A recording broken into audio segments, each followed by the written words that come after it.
धन्यवाद उद्घोषकज्यू।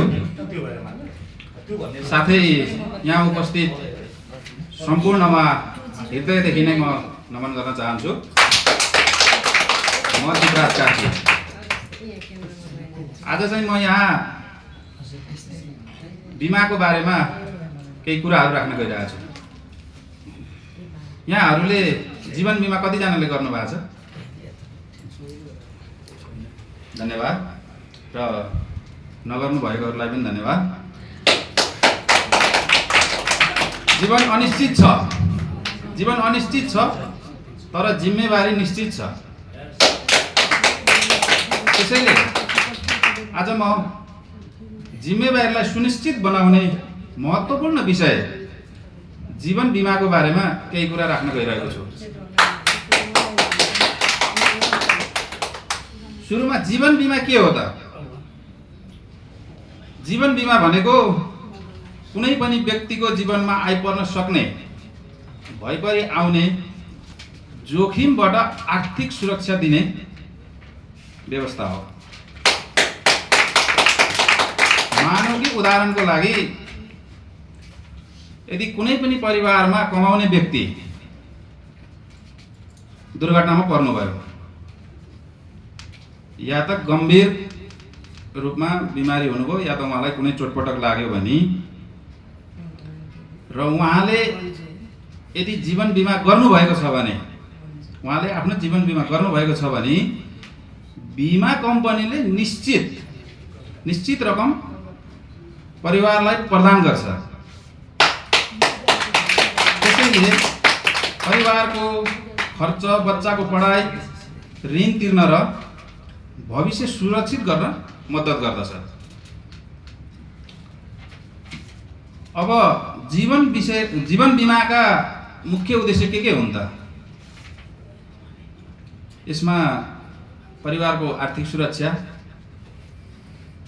सबैभन्दा राम्रो भनेको त बिमाले बचत गर्न सिकाउँछ, भविष्य सुरक्षित बनाउँछ, जोखिम व्यवस्थापन गर्छ र छोटोमा भन्नुपर्दा आजको सानो बचतले भोलिको ठुलो सुरक्षा हुन्छ।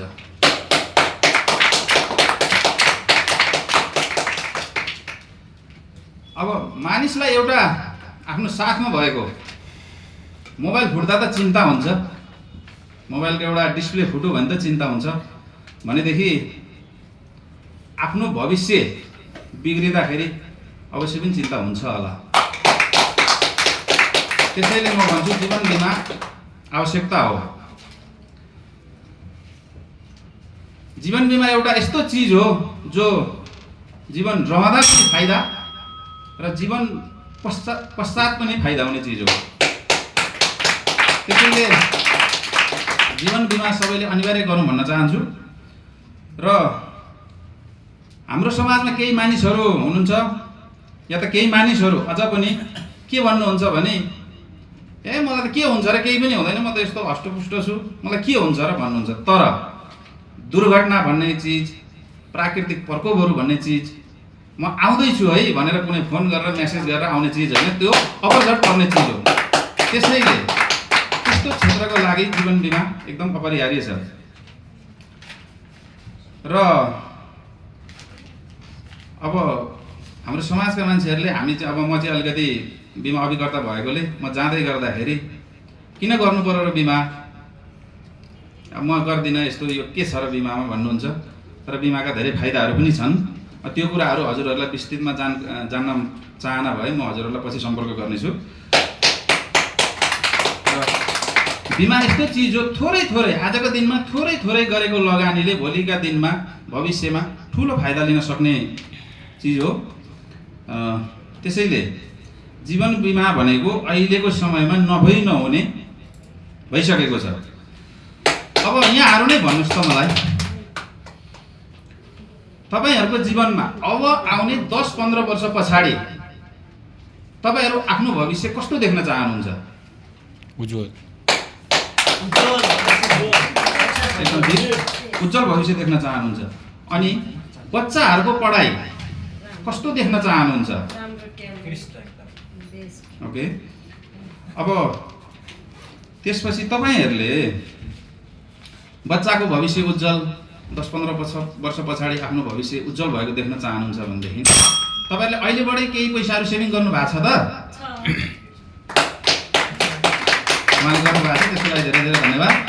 र यदि गर्नुभएको छैन भनेदेखि आजैबाट बिमामा थोरै थोरै रकम बचत गर्न थाल्नुहोस्, भोलि त्यसले तपाईँलाई राम्रो फाइदा दिनेछ। र हाम्रो यस्तो छ कि हाम्रो समाज भनौँ न, हाम्रोमा मान्छे मरेपछि त लास घाटमा लिएर जाँदाखेरि पैसाको आवश्यकता पर्छ हामीलाई भनेदेखि झन् जिउँदो छँदा त हामीलाई अवश्य नै चाहिन्छ। त्यसैले जीवन बिमा गरौँ। जीवन बिमामा पैसा सेभिङ पनि हुन्छ र पछि प्रतिफल पनि राम्रो पाइन्छ। हाम्रो चाहिँ टाइम समयको चाहिँ अलिकति समय मेरो अलिक भागिसकेको हुनाले म अब यहाँ छोटकरीमा लान चाहन्छु। मेरो छनौट अलिकति लामै थियो, थोरै उदाहरणहरू पनि थिए। अब यो कुरा म हजुरहरूलाई पछि नै गर्न चाहेँ। अब यहाँहरूलाई बिमामा धेरै कुराहरूमा नकारात्मक असर पनि परेको हुनसक्छ। यो चाहिँ मैले छोटकरीमा राख्दिहालेँ यहाँहरूलाई। कतिजनाले बिमा भनेको त यस्तो हो उस्तो हो, फटा अब पैसा ठग्दैछ, मेरो यदि खाइदिएछ उति खाइदिएको छ भन्नुहुन्छ। तर यो के कारणले भयो त भन्दाखेरि यहाँ कतिजना पर्नु भएको छ भन्नुहोस् त यस्तोमा? मेरो पैसा खाइदियो भन्ने कतिजना हुनुहुन्छ बिमाले? ल हुनु न, धन्यवाद त्यसको लागि। बिमामा नबुझिकन बिमा गर्दाखेरि चाहिँ हामी ठगिएको महसुस हुन्छ। यहाँ कि हाम्रो बिमामा 3 थरीका अभिकर्ताहरू हुन्छन्।